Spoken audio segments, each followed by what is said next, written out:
Alright, so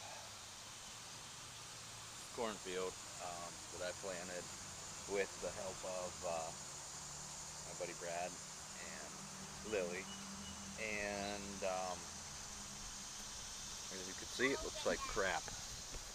There's weeds everywhere. There's a whole lot of weeds, but I went through with a little miniature brush hog and made paths through it. Even though the weeds are so high, there's still really good corn in there. I had some the other day. It was really good. I believe this is the Silver Queen corn that I had.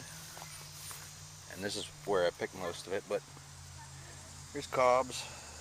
There's a cob there. There's one there. There's a lot of them. So me and the kids and my wife are going to pick it and freeze it today.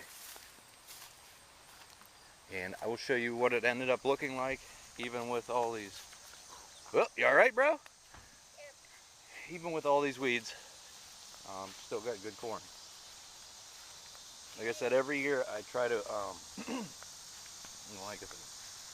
every year I try to do something different with the corn to see what will turn out better. Last year we did an experiment with and without fertilizer, and it's night and day. This year we tried to run a cultivator through it to keep the weeds down, and it ended up I ended up losing a ton of corn because of it, because it just knocked over a bunch of corn or plowed it under. So next year, I don't know what I'm gonna do next year, but I got to do something about these weeds. I hate having more weeds than corn, so we'll figure that out next year. All right, here we go. We're gonna pick the corn.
Alright, this is a quick overview of how we do our corn.